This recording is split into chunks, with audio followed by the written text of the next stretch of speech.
Teens, when they get together and they fall in love, or let's say tweens, they text. When they break up, they text. Here to tell us more about this phenomenon is Sue Shellenbarger. She writes the Work and Family column. She's with us every week, and she's out in Oregon right now. Hi, Sue. Hey, Wendy. So I read your column and I shuddered just a little bit. So these tweens we're talking about, give us the age group you're talking about. They're dating more, but most of these relationships exist solely on a cell phone? Very often that's the case. 11 to 14-year-olds, about half of them do what they call as dating, and about 60% of them think their parents should allow them to date, based on a survey on YourSphere, which is a social marketing website for this group. It's definitely an activity kids are deeply interested in at this age.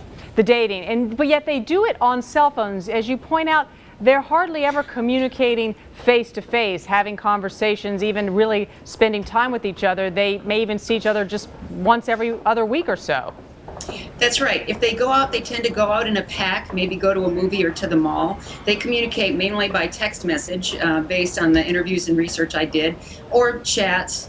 And they tend to go under the radar. A lot of parents don't know when their kids have a crush at this stage. To put it in perspective, Sue, I'm always sort of astounded by these stats, but I probably shouldn't be. The average teen or tween is sending how many texts a day? More than 30. The average tween is sending probably hundreds. After bedtime, they're sending more than 30, according to a study at JFK Medical Center in New Jersey.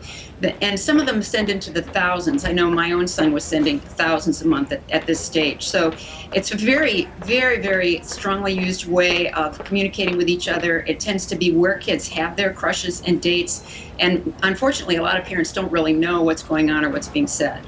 And one of the problems obviously being that, you know, if the parents can't monitor the phones. On the other hand, I wonder if some parents think it's a little bit safer because, you know, if you're just sending a text message, at least it's not, you know, perhaps tweens, a young tween girl being pressured into having sex at an early age, unless I guess they could be sending photos that were inappropriate.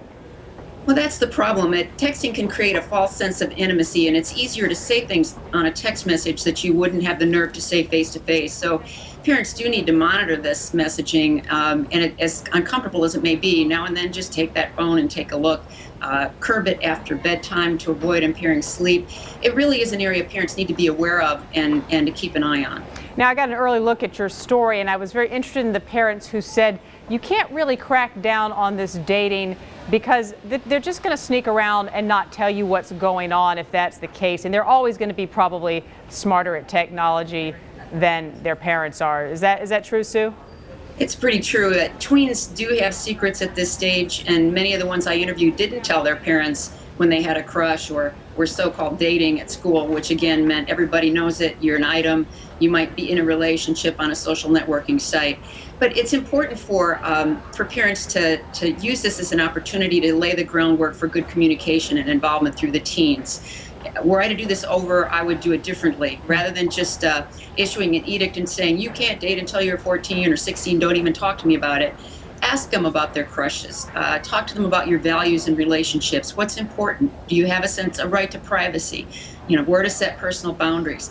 The tweens I interviewed said that a lot of them really didn't know how to say no when someone asked them out at this stage. So it's important to get involved. I wonder very quickly, Sue, if any of the psychiatrists or psychologists that you spoke to in this or any of your other reporting worry at all about the fact that entire relationships are being built via digital text messages, that this generation isn't going to know how to go out and just sit and have dinner down the road with each other without a gadget between them? This is a real issue. I think a healthy family context can solve that problem. Dinner times together, family conversations. But it is an issue that kids don't know how to sit down, look each other in the eye, slow down and listen. And I think that's something parents need to be mindful of. And when you're home at night with your kids, don't tune out yourself. Have some time where you're offline completely and available to talk. And the old line, look at me when you talk to me, might not be a bad one to use these days.